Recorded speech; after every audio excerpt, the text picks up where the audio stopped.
A ver, si bien las proyecciones económicas del 2020 eran bajas, obviamente el tema de la pandemia las ha complicado, no solamente para el país, sino también para todo el mundo. Pero ya cerrando este año y viendo las cifras cómo van, podemos tener y hacer un análisis de cuáles pues no se van a poder cumplir, cuáles otras de repente sí se cumplieron pese a la pandemia.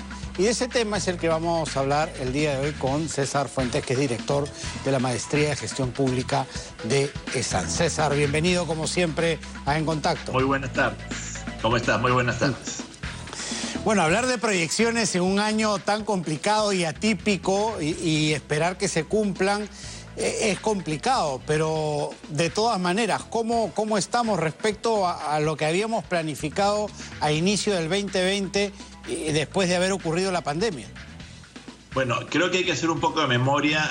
Hace un año el Banco Central y casi todos los analistas planteaban que el Perú debe estar bordeando entre el 3,5 y 4% de crecimiento del año 2020, prepandemia.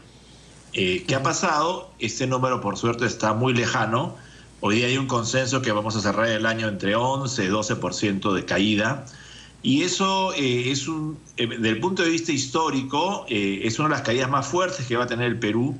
Habría que remontarse al año 82, 83 y de ahí quizá al año 30, cuando hubo la primera gran recesión global, para ver la dimensión de la caída en el Perú.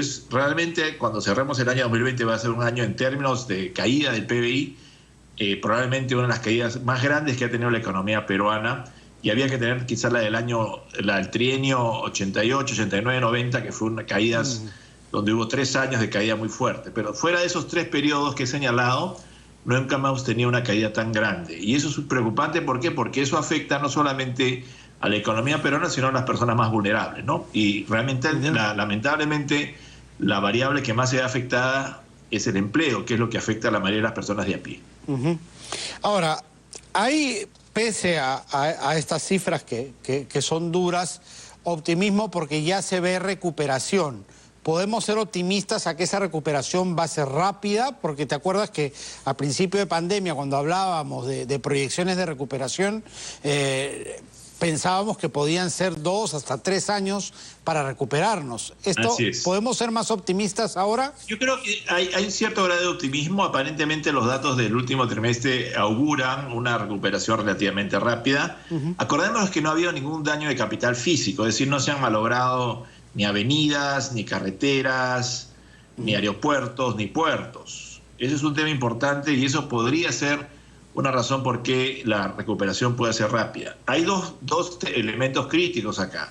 Uno es la recuperación del consumo, es decir, que el consumidor tiene que salir efectivamente, o no a salir, por lo menos sí a seguir comprando más, y ahí significa fundamentalmente una recuperación de servicios.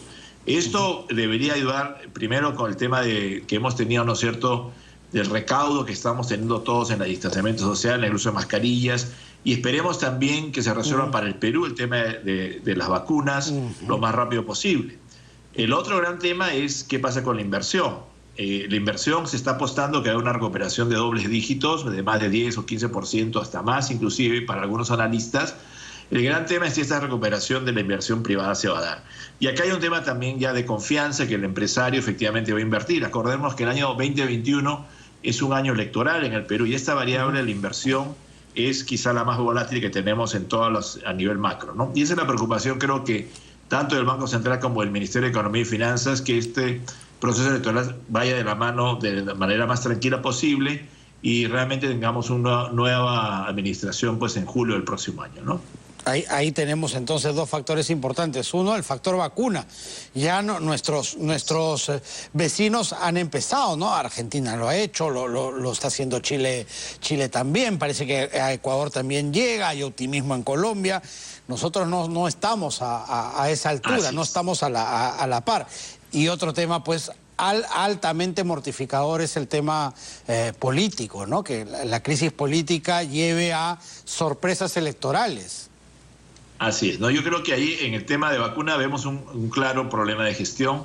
Como ya hemos anticipado en otros programas, es lamentable que Perú haya tenido los recursos y no ha tenido la capacidad de gestión para tener, ¿no es cierto?, primero un preacuerdo y finalmente un contrato con alguna de las empresas grandes que están manejando las vacunas. Eso nos da lamentablemente algo que ya hemos señalado, que es la poca capacidad de gestión que ha tenido la administración en general.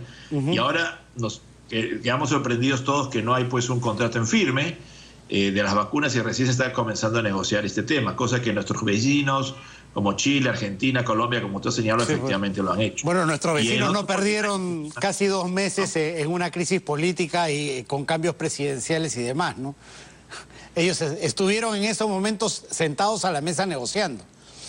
Así es, y esa es la gran diferencia, ¿no? Sí. Acá yo creo que acá tenemos un problema serio que creo que tanto el Congreso y en parte el Ejecutivo, ¿no es cierto?, que han puesto todas sus energías en todo el tema político y no han visto justamente este tema tan crítico que es el tema de las vacunas. Que esto afecta a las personas de menos recursos, ¿no? Acordémonos que realmente la pandemia generalmente golpea a la gente de menores recursos.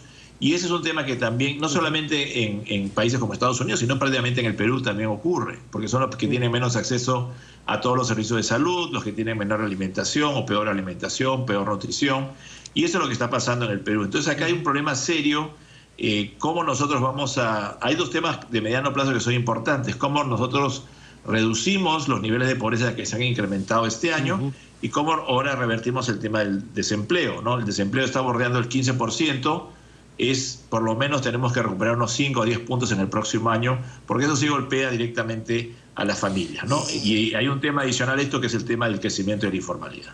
Así es. ¿Y qué factor juega el tema de la convulsión social? Estamos viendo muchos gremios, muchos problemas de conflictividad que se han activado y que podrían tenernos dando tumbos de aquí hasta las elecciones, ¿no? Como que todos están aprovechando este momento de convulsión y debilidad política que estamos viviendo para, como se dice, aunque sea de león, un pelo, ¿no? Arrancar algo de sus reclamos. No, lo que ha pasado es que a raíz de los reclamos, yo creo que la salida del presidente Merino se han desatado un montón, ¿no es cierto?, de convulsiones a nivel social, que de una u otra manera estaban, ¿no es cierto?, diríamos, enfrascadas con el tema del confinamiento, ¿no?, y todo ese tema de enclaustramiento que hemos tenido en este año. Ahora, poco a poco, esto es un tema, claro, que tiene que trabajarse, ¿no? El tema, especialmente en el tema del agro, hay un tema muy complicado, es el tema de sostenibilidad. Y acá yo creo que tanto los gremios de agroexportadores como los trabajadores tienen que sentarse a la mesa y poner los números, ¿no es cierto?, en blanco y negro, porque hay mucha desinformación tanto de los gremios como creo que también de la parte de los trabajadores, cuál realmente es la situación. Mucho se habla efectivamente que en el sector agrario este nuevo proceso de estabilizar con los mismos derechos que tienen los otros trabajadores en el sector formal va a debilitar el sector. Habría que ver los números y ver los márgenes del sector, si efectivamente el costo laboral asociado, ¿no es cierto?, a trabajadores que están en el tema de recolección y todo lo que tiene que ver asociado a la siembra es tan grande como se habla. Entonces acá yo creo que se debe buscar un punto medio de transparencia tanto en el sector agroexportador para la sostenibilidad, que es sumamente importante, y también que los trabajadores, después de ya un poco más de 20 años de este régimen, ¿no es cierto?, puedan tener quizás sus derechos mayores y mayores salarios. Yo creo que acá hay un tema que si hay competitividad, ¿no es cierto?, y hay mayor productividad, yo creo que puede ser beneficiario para ambos. Y eso es lo que creo que tiene que sentarse a la mesa tanto los sectores agroexportadores como los trabajadores, y poner las cifras en blanco y negro. Perfecto, César. Clarísimo como siempre. Muchas gracias.